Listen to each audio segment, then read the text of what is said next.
दिल्ली से बड़ी खबर, जहां पर कल दिल्ली में बीजेपी की बड़ी मीटिंग होगी। लोकसभा चुनाव के मद्देनजर देश भर में पार्टी के कॉल सेंटर स्थापित करने के लिए ये वर्कशॉप हो रही है।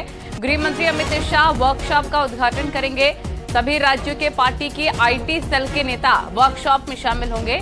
बीजेपी राष्ट्रीय महामंत्री सुनील बंसल, विनोद तावड़े, केंद्रीय मंत्री भूपेंद्र यादव भी शामिल होंगे। प्रधानमंत्री नरेंद्र मोदी भी एनडीए सांसदों के साथ हुई बैठक में सभी सांसदों को अपने अपने क्षेत्रों में कॉल सेंटर स्थापित करने की सलाह दे चुके हैं।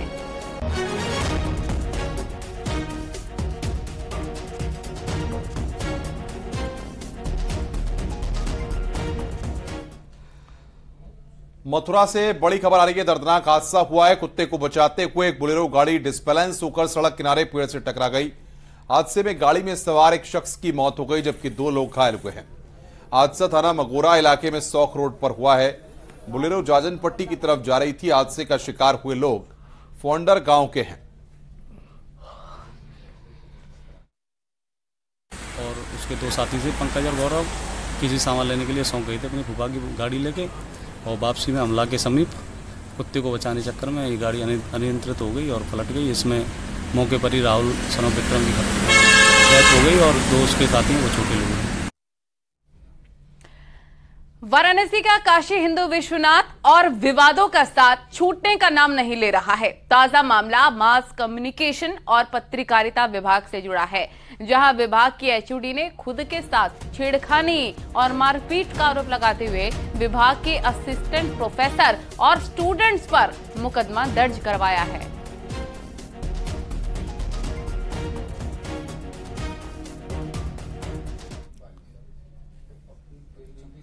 खबर अमेठी से है, जहां पर प्रधान के पति की हत्या मामले में प्रशासन ने बड़ी कार्रवाई की है। प्रशासन ने आरोपी राजू फकीर के अवैध निर्माण पर बुलडोजर चलवा दिया है। आरोप है कि राजू फकीर ने तालाब की जमीन पर कब्जा कर अवैध निर्माण किया था। बता दें कि कल 2 पक्षों के बीच हुए विवाद में सुलह समझौता कराने गए प्रधान के पति और उसके सहयोगी पर एक पक्ष ने धारदार हथियार से हमला कर दिया। इस हमले में प्रधान के पति की मौके पर की मौत हो गई, जबकि उसका सहयोगी गंभीर रूप से घायल हो गया।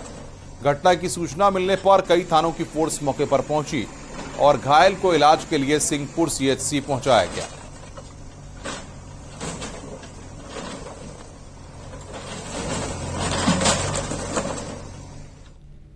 यहाँ मौके पर भूमि की पैमाइश कराई गई और पैमाइश में पाया गया कि जो आरोपी हैं उनके द्वारा जो है तालाब की भूमि में पिलर बना करके और लैट्रिन बाथरूम बना करके अवैध रूप से कब्जा कर लिया गया था, और इसी को हटाने की कार्रवाई वर्तमान में प्रशासन द्वारा किया जा रहा है। और बड़ी खबर गाजियाबाद से मिल रही है। सोसाइटी की छत पर युवती चढ़ गई है, सुसाइड करने की धमकी दे रखी है। मौके पर पुलिस बल भी मौजूद है। थाना इंदिरापुरम क्षेत्र की पूरी घटना है। ये देखिए तस्वीरें हम आपको दिखा रहे हैं, जहां पर सोसाइटी की छत पर एक युवती चढ़ गई है और वहां से वो सुसाइड करने की धमकी दे रखी है।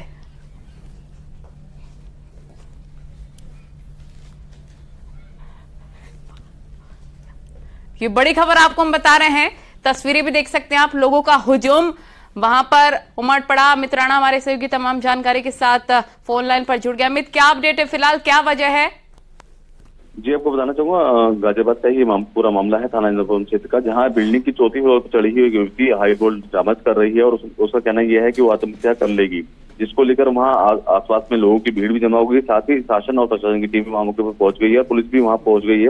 हालांकि युवती को समझाने का प्रयास किया जा रहा है और इस बात की भी तफ्तीश की जा रही है कि युवती कहाँ की रहने वाली है और यहाँ आखिरकार कैसे आई है।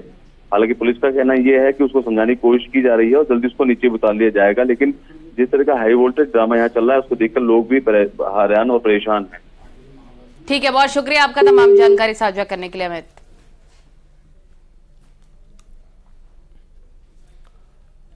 बस्ती में भीषण सड़क हादसे में 16 यात्री घायल हो गए। इनमें से 10 को जिला अस्पताल रेफर किया गया है।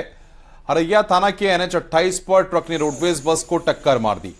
टक्कर के बाद ट्रक और बस हाईवे किनारे घर में जा घुसे। बस में 33 यात्री सवार थे। सीएम योगी ने बस्ती में हादसे का संज्ञान लेते हुए घायलों का उचित इलाज कराने के निर्देश दिए हैं।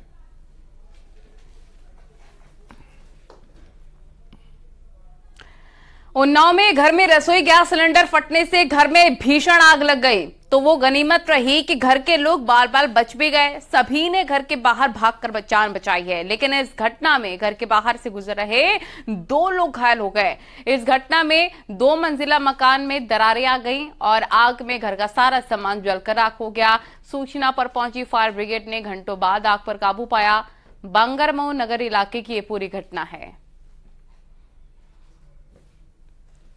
तस्वीरें देख सकते हैं आप, घर में रखा सारा सामान पूरी तरह से जलकर खाक हो गया है। रसोई गैस सिलेंडर फटने से ब्लास्ट हो गया, अचानक से ही सिलेंडर में आग लग गई। बाल बाल लेकिन परिवार वाले लोग बचे हैं, क्योंकि मौके पर ही वहां पर उन्होंने किसी तरह से भागकर अपनी जान बचाई है।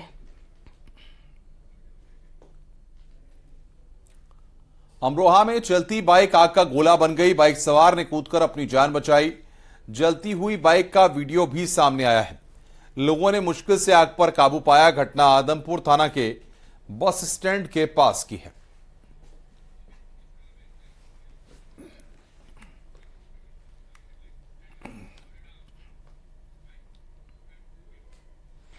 और इन्हीं तमाम खबरों के साथ खबर दमदार में आज के लिए फिलहाल इतना ही, लेकिन उससे पहले देखते हैं हेडलाइंस।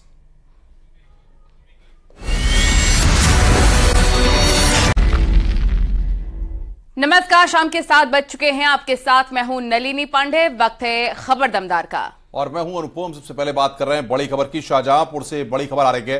तालाब में डूबे हैं 2 बच्चे। तालाब में डूबकर दोनों की मौत हुई है। गोताखोरों ने निकाले दोनों शव। पुलिस ने शवों को कब्जे में लिया है। थाना तिलहर हजरतपुर के गांव की यह घटना है। तालाब में डूबे हैं 2 बच्चे। शाहजहांपुर की एक खबर इस वक्त हम आपको बता रहे हैं। गोताखोरों ने दोनों शव वहां से निकाल लिए हैं। ये 2 जो बच्चे आए हैं उनके फादर के अकॉर्डिंग कि ये दोनों बच्चे शायद खेलने गए थे और वहाँ शायद तालाब है, तालाब में वही या नहाने के लिए गए हैं या वहाँ कुछ हो सकता है खेलते खेलते उसके अंदर चले गए हों। इसी वजह से इनके डूबने से इनकी मृत्यु हो गई है। जो यहाँ पर ला गए हैं CHC पर, एग्जामिन के बाद पता चला कि ये दोनों की मृत्यु हो चुकी थी। बदायूं में बुजुर्ग डॉक्टर दंपति के घर नाकाम डकैती के मामले में पुलिस ने खुलासा कर दिया है। पुलिस ने 4 आरोपियों को गिरफ्तार किया है, जबकि 3 आरोपी अभी भी फरार हैं। पुलिसिया थ्योरी के मुताबिक आरोपियों ने 10 दिन में 2 बार रैकी की थी। करीब 200 सीसीटीवी खंगालने के बाद आरोपियों की गिरफ्तारी हुई। लावेला चौराहे के पास 16 अगस्त को डॉक्टर दंपति के घर बदमाशों ने धावा बोला था। बदमाश डॉक्टर दंपति को टेप से बांध चुके थे, मगर गेट पर आहट होने की वजह से फरार हो गए थे। आरोपियों से करीब 12,500 रुपए कैश, अवैध असलहा बरामद हो चुका है। ये गैंग बरेली और शाहजहांपुर में भी डकैती को अंजाम दे चुका है।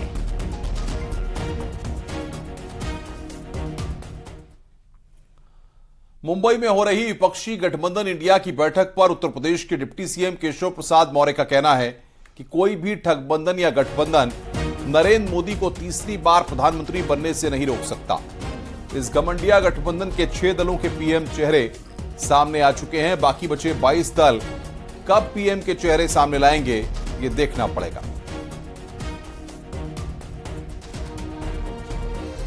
6 दलों के प्रधानमंत्री पद के उम्मीदवार मैदान में आ चुके हैं। 22 दलों के अभी आना बाकी है।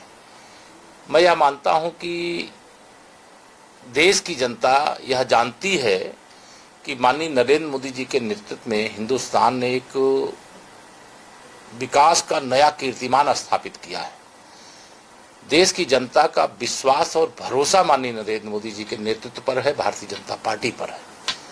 विपक्ष की व्याकुलता केवल सत्ता में पहुंचने को लेकर के है कि कैसे सत्ता में पहुंचे, कैसे जो भ्रष्टाचार किए हैं, जो पाप किए हैं, जो जिसकी जांच हो रही है, जिसमें कानूनी प्रक्रिया के अंतर्गत कार्रवाई हो रही, उससे कैसे बचा जाए।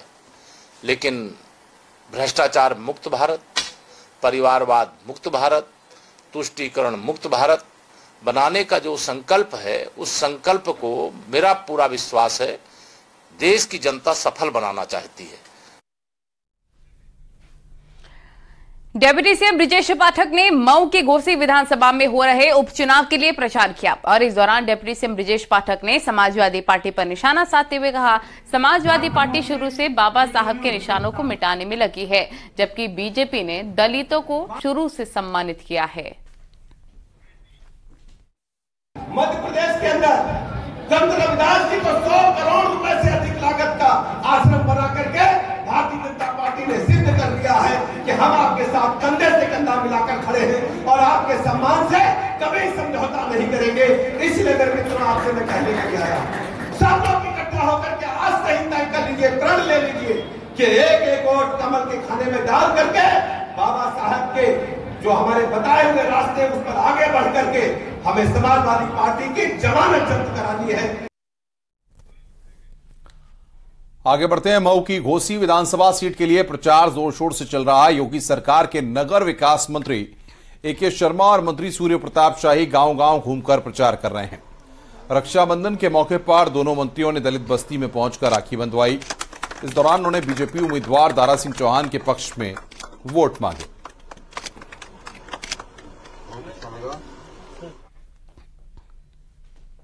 और स्वामी प्रसाद मौर्य की एक बार फिर से विवादित टिप्पणी देखने को मिली है। धर्मगुरु रामभद्राचार्य का अपमान किया है। वीडियो ट्वीट करके जगत गुरु को अपमानित किया।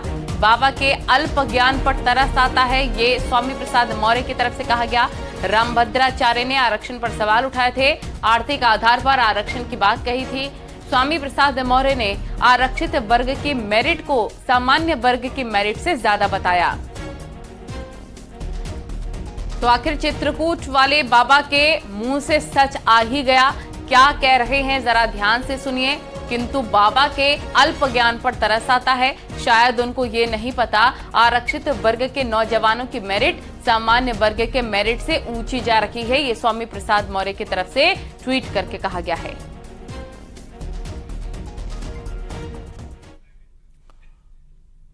आगे बढ़ते हैं। अयोध्या में मर्यादा पुरुषोत्तम भगवान श्री राम एयरपोर्ट का रनवे लगभग तैयार हो चुका है।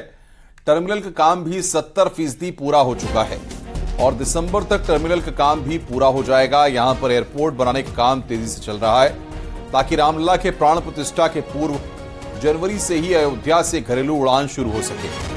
बता दें कि अयोध्या में मर्यादा पुरुषोत्तम भगवान श्री राम एयरपोर्ट राम मंदिर के मॉडल के तर्ज पर बनाया जा रहा है।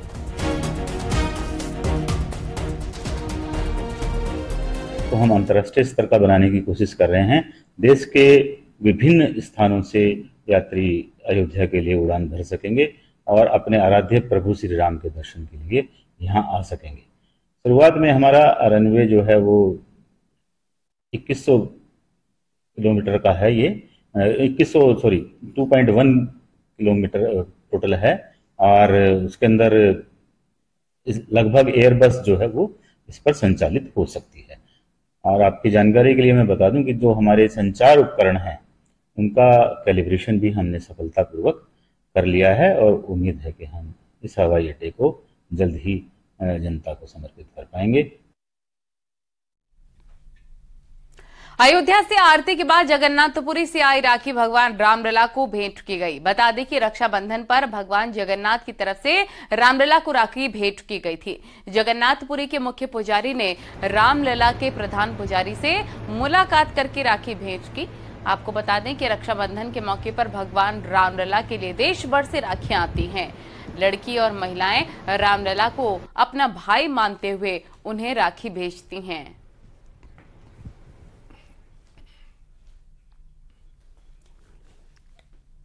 बस्ती पुलिस ने रुधौली नगर पंचायत अध्यक्ष को गिरफ्तार किया है।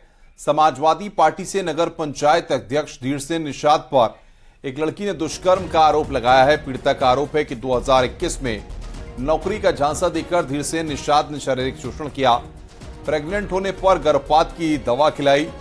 अगस्त 2022 में सफाई कर्मी के पद पर नियुक्त करने के बाद कई बार दुष्कर्म किया। विरोध करने पर ऑफिस में अटैच कर प्रताड़ित किया गया। केस दर्ज होने के बाद से नगर पंचायत अध्यक्ष फरार था। पुलिस ने आरोपी धीरसेन निषाद को छावनी से गिरफ्तार किया है। आज दिनांक 31/8/2023 को संबंधित मुकदमे के अभियुक्त धीरसेन निषाद पुत्र मुखलाल निषाद की गिरफ्तारी कर मामले न्यायालय प्रस्तुत किया जा रहा है। जल्द ही मुकदमे के साथ संकलन की कार्रवाई संपूर्ण कर विधिवत विवेचना की पूर्ति की जाएगी। वहीं बदायूं में पुलिस को एक बड़ी सफलता हाथ लगी है। बदायूं में बुजुर्ग डॉक्टर दंपति के घर नाकाम डकैती के मामले में पुलिस ने बड़ा खुलासा कर दिया है। पुलिस ने 4 आरोपियों को गिरफ्तार किया है, जबकि 3 आरोपी अभी भी फरार हैं। पुलिसिया थ्योरी के मुताबिक आरोपियों ने 10 दिन में 2 बार रैकी की थी। करीब 200 सीसीटीवी खंगालने के बाद आरोपियों की गिरफ्तारी हुई। लावेला चौराहे के पास 16 अगस्त को डॉक्टर दंपति के घर बदमाशों ने धावा बोला था। बदमाश डॉक्टर दंपति को टेप से बांध तक चुके थे, मगर गेट पर आहट होने की वजह से फरार हो गए थे। आरोपियों से करीब 12,500 रुपए कैश और अवैध असलहा बरामद हुआ है। ये गैंग बरेली और शाहजहांपुर में भी डकैती को अंजाम दे चुका है।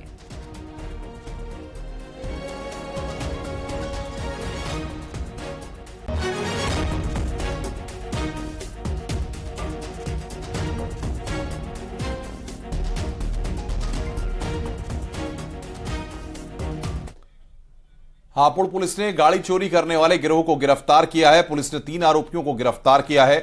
आरोपियों के कब्जे से पुलिस को 5 बाइक और एक अवैध तमंचा बरामद हुआ है। आरोपियों के खिलाफ कई मुकदमे दर्ज हैं। आरोपी मेरठ के रहने वाले और हापुड़ में आकर चोरी की वारदातों को अंजाम देते थे।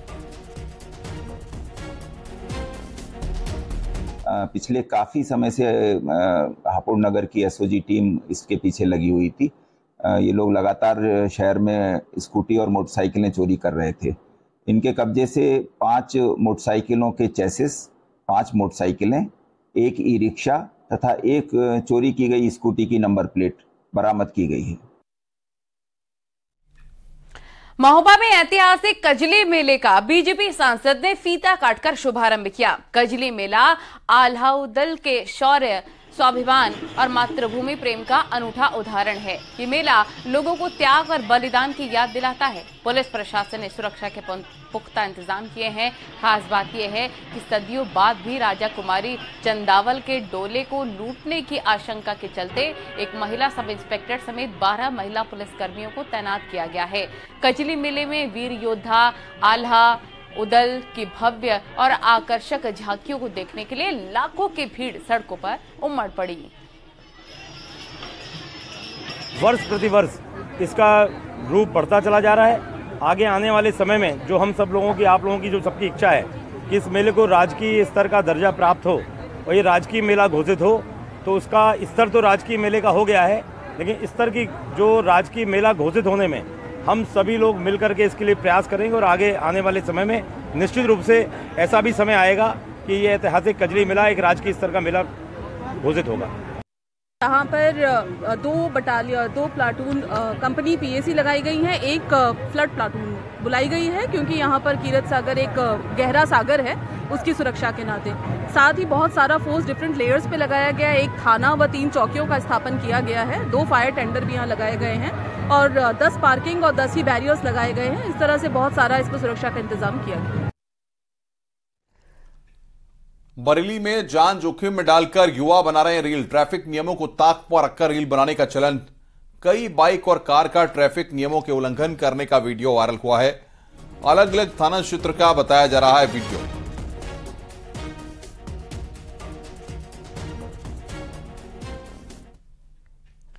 गाजियाबाद में भी सड़कों पर रील बनाने का सिलसिला थमने का नाम नहीं ले रहा है। यहां पर एक लड़का गाड़ी पर वीडियो बनवा रहा है। नंबर प्लेट की जगह जाति का नाम लिखा प्लेट लगाकर वो सड़कों पर कार दौड़ा रहा था और कार की सनरूफ से निकलकर स्टंट करता नजर आया। थाना कौशाम्बी क्षेत्र का ये वीडियो बताया जा रहा है। अरे यार अगर बैंगन फर्क नहीं पड़ा, हम आज भी राज्य हैं यार। गोरखपुर पुलिस ने तेल चोरों के गैंग का पर्दाफाश करते हुए 2 आरोपियों को गिरफ्तार किया है, जबकि 2 शातिर फरार हो गए। शातिर बदमाश देवरिया के बैतालपुर डिपो जाने वाले टैंकरों से पेट्रोल डीजल चोरी करते थे। छापेमारी के दौरान बरामद 3 टैंकर, 1 बुलेरो और 1 बाइक को पुलिस ने सीज किया है।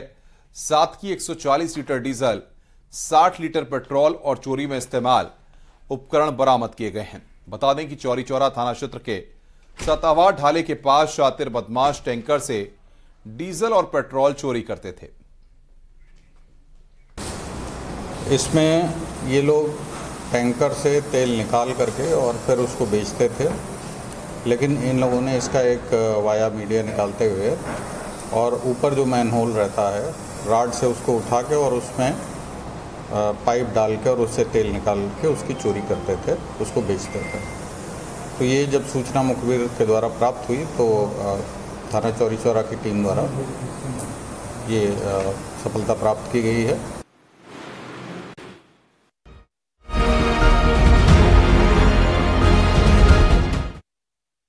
गाजियाबाद के सदर तहसील में कल हुए एडवोकेट हत्याकांड का पुलिस ने खुलासा कर दिया है। पुलिस ने एडवोकेट मनोज चौधरी के सगे जीजा के भाई समेत 3 लोगों को गिरफ्तार किया है। आरोपियों से हत्या में इस्तेमाल किया गया तमंचा भी रिकवर कर लिया गया है। पुलिस के मुताबिक पारिवारिक विवाद और प्रॉपर्टी के बेचने को लेकर इस सनसनीखेज हत्याकांड को अंजाम दिया गया।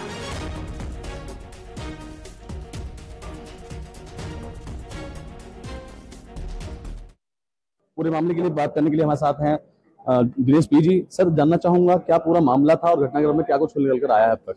देखिए, मनोज चौधरी की हत्या उनके सगा बहनोई अमित डागर, नितिन डागर और उनके दोस्त अनुज उर्फ फालू ने किया है। कल उनके चैम्बर में घुस के गोली मारा है। ये उल्लेखनीय है कि नितिन डागर का भी वही चैम्बर है उसी तहसील में, इसलिए उन्हें पता है कब कैसे वो मिलेगा।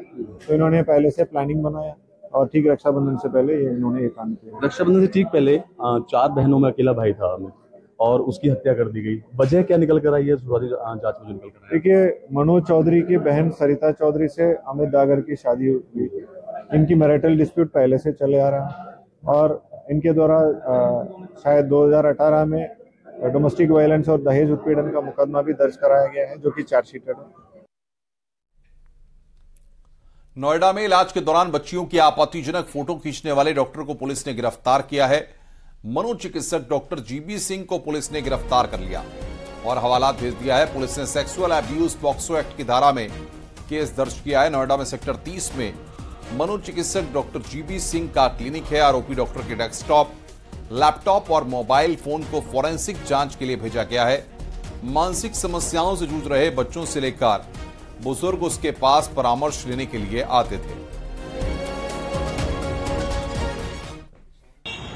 इलाज के नाम पर बच्चियों की आपत्तिजनक फोटो खींचने वाले साइको डॉक्टर को पुलिस ने गिरफ्तार किया है। आपको बता दें, नोएडा के सेक्टर 30 में डॉक्टर रहा करता था जो साइकेट्रिस्ट था। फिलहाल उसके पास से बरामद मोबाइल फोन, डेस्कटॉप और लैपटॉप को पुलिस ने कब्जे में लेकर फॉरेंसिक जांच के लिए भेजा है। आपको बता दें, पुलिस को एक शिकायत मिली थी जिसमें मनोचिकित्सक डॉक्टर जीबी सिंह के पास से एक बच्ची की आपत्तिजनक फोटो मिली थी। परिवार की शिकायत पर मुकदमा दर्ज किया गया। सेक्सुअल अब्यूज और इसके अलावा पॉस्को एक्ट की धाराओं में यह मुकदमा दर्ज किया है। पुलिस ने डॉक्टर को गिरफ्तार करके जेल भेज दिया है। डॉक्टर के ऊपर पूर्व में भी एक मुकदमा उसके परिवार की सदस्य ने दर्ज कराया हुआ है। कैमरामैन प्रहलाद के साथ हिमांशु शुक्ला, न्यूज 18 नोएडा। और यहां वक्त हो गया एक छोटे से ब्रेक का। ब्रेक के बाद खबरों का सिलसिला लगातार जारी है।